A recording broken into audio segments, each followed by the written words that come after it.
Hi friends, welcome to நித்ரா துரு channel. இன்றைக்கி வெத்தலை வச்சு அல்வா தாங்க செய்ய போகிறோம். இதை வெத்தலையில் பண்ணோன்னு சொன்னால் யாருமே நம்ப மாட்டாங்க, அவ்வளோ சூப்பராக இருக்கும். இது போல் ஈஸியான ரெசிபீஸ் பார்க்கணுன்னா நம்ம சேனலை சப்ஸ்கிரைப் பண்ணி வச்சுக்கோங்க.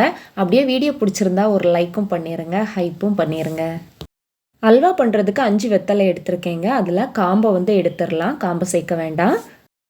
இப்போ இந்த வெத்தலை 2-3 பிச்சு மிக்சி ஜாரில் சேர்த்துக்கலாம். இதோடவே 1/4 கப் தண்ணி சேர்த்து இதை நல்லா அரைச்சி எடுத்துகிட்டு வந்துடலாங்க. வெத்தலை அரைச்சி எடுத்தாச்சு. இப்போ இந்த மாதிரி சின்ன தூரம் உள்ள அரிப்பாக எடுத்து அதில் ஃபில்டர் பண்ணி எடுத்துக்கலாம். அரைச்சி எடுத்த வெத்தலை சாறை அப்படியே வச்சிடலாங்க.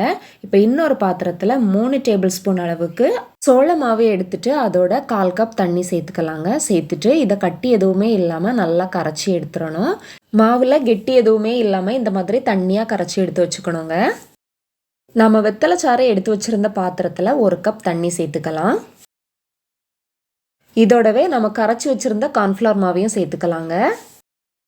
இந்த பாத்திரத்திலேயே தான் நான் அல்வா செய்ய போகிறேன். அதனால ஸ்டவ் ஆன் பண்ணிவிட்டு இந்த பாத்திரத்தை அடுப்பில் வச்சு கிண்டிகிட்டே இருக்கணும். கொஞ்சம் நேரத்திலேயே மாவு கெட்டியாக ஆரம்பிச்சிரும். தீயை மீடியம் ஃப்ளேமில் வச்சுக்கோங்க. இந்த மாதிரி கைவிடாமல் கலந்து விட்டுட்டே இருந்தோன்னா மாவு ஒரே மாதிரி வெந்து வரும்.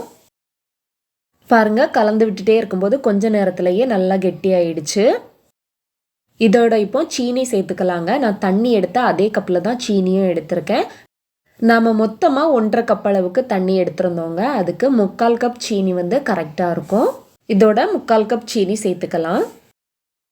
சீனி கரைஞ்சி வரும்போது இந்த மாதிரி கொஞ்சம் தண்ணியாக இருக்குங்க. மறுபடியும் கொஞ்ச நேரத்திலேயே அது கெட்டியாக ஆரம்பிச்சிரும். இப்போ வாசனைக்காக 4 ஏலக்காயை இடித்து சேர்த்துக்கிறேன்.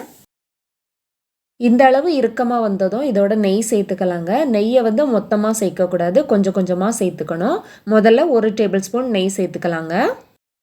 நெய்யை சேர்த்துட்டு கொஞ்சம் நேரத்துக்கு மிக்ஸ் பண்ணி விடணும். அதுக்கப்புறமா மறுபடியும் கொஞ்சம் நேரம் கழித்து 1 டேபிள் ஸ்பூன் நெய் சேர்த்துக்கலாம்.